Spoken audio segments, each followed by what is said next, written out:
Milí priaznici varenia, chcel by som vás privítať pri našom spoločnom varení tu s Tomím Marázom. Čaute. Čau, vítaj. Ahoj, čau. A dneska navrieme nejaké dobré špeciality. Tomi vám povie bližšie niečo. Čaute priatelia. Takže dnes si pre vás pripravíme jedno predjedlo a jedno hlavné jedlo. A čo tu konkrétne bude, to uvidíte za chvíľku. Poďte s nami do toho. Čaute. Takže priatelia, ako predjedlo sme si dnes pre vás pripravili marinované krevety v sladkokyslej omáčke. Potom tu máme infuzované mango v javorovom sirupe a v limetkovej kôre. A ako úplná špička toto všetko zastriekame kokosovo-zázvorovou espumou. A posypeme zeleným prachom. Môžeme začať grilovať krevety. Nemusíme tam dať všetky, daj si len 5-6 kúskov. Ideálne je dať ich v jednej vrstve, lebo keď ich dáme veľa na panvicu, tak oni sa nezačnú grilovať, ale začnú sa variť. A to nechceme. Podstata grilovania krevet je jedna. Krevety treba zasmahnúť na rozhorúčenej, rozžeravenej panvici čo najkratšiu dobu. Čím dlhšie ich grillujeme, tým budú tuhšie, tým budú viac gumové. To znamená, že naozaj im stačí len minútka, aby chytili takú jemne ružovú farbu. No a ideme si ich naservírovať. Sme si ich ugrilovali.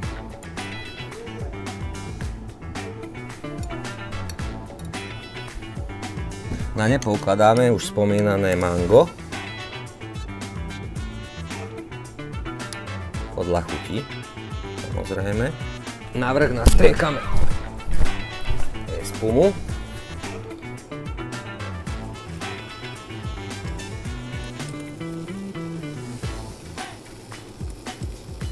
A úplne navrch máme zelený prach. Peťko, môžeš degustovať. Chceš to papať s čím? Asi lyžičkou. Asi lyžičkou. Nech sa ti páči. Ďakujem pekne. Keď chceš, môžeš aj... Už si do toho vošiel. Dobre, nič som nepovedal.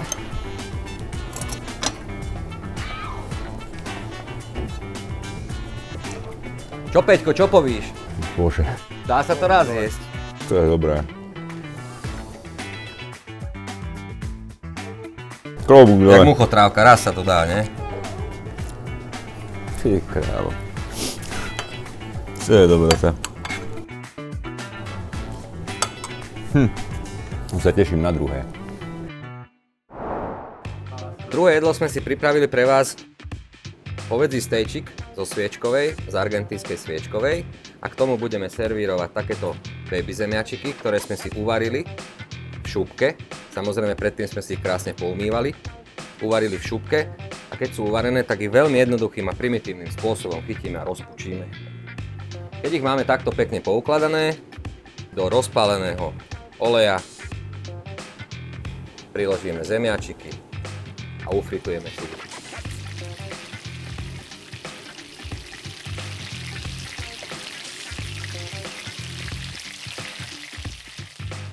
Zemiačiky si vyfritujeme približne do takejto podoby. Tam, kde sú rozpučané, aby mali takú zlatú, jemne hnedozlatú farbu. Máme tu hovädzí šál, to znamená filet, hovädzia sviečková, argentínska, ktorú sme si vo vákuu, vo vode usuvidovali na 56 stupňov, cca 2 hodinky, 2,5, podľa toho, aké je veľké mäso, aká kvalita mäsa. Keď je zreté mäso, tak ho netreba suvidovať, ale vzhľadom na to, že my sme mali surové mäso, ktoré nebolo zreté, tak sme ho dali do suvidu. Mäsko si vyberieme z osáčku, krásne si ho poutierame do sucha a dáme ho na horúcu panvicu zapiecť. Mäsko si naložíme na horúcu, poriadne rozpálenú panvicu. Ide nám o to, aby sme dostali v podstate len na povrchu takú jemnú chrustu, lebo keď ho necháme dlho na panvici, v podstate tak sme suvidovali úplne zbytočne a tá teplota prejde donútra a mäsko nám dojde a bude prepečené. Takto si ho pekne opečieme na každej strane. Na konci pridáme trošku masla, trošku cesnaku, trošku rozmarínu. Popolievame to, aby to masielko zorieškovalo a ideme servírovať. Takže ideme si servírovať stejčiky. V mäsku spravíme takú podstielku zo šimedží hríbikov. ktoré sme si ugrilovali na masle a na čiernom cesnaku. Na to si položíme stejčik.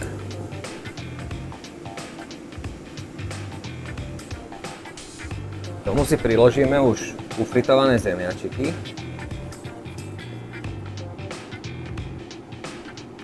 A zalejeme to hríbovou máčkou, do ktorej sme položili šalotku, šampióny tmavé, smotanu, trošku sme to vyredukovali, sol, korenie.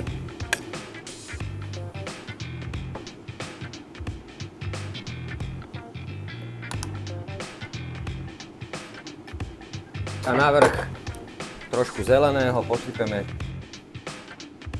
Páči sa, prajem dobrú chuť. Ešte, aby som nezabudol na úplne hlavnú ingredienciu, máme tu vyšpičkovanú údenú soľ od kamaráta Yogi, ktorú vám fakt každému doporučujem. Vyzerá takto.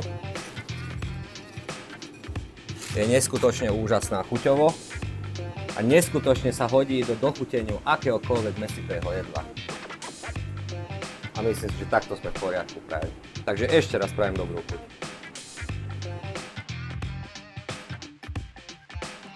Môžeme ochutnať.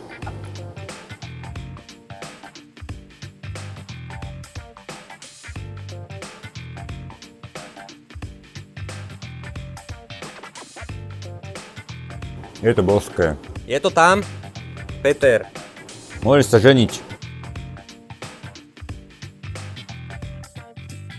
Milí priatelia, ak sa vám naše varenie páčilo, tak nás sledujte na našich sociálnych sieťach, na YouTube, na Facebooku, lajkujte, odoberajte a tešíme sa aj na ďalšie natáčanie takýchto podobných videí s naším talentovaným kuchárom Tomím Marázom.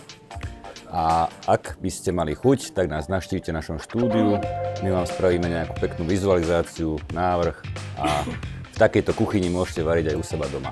Ďakujem pekne, dovidenia.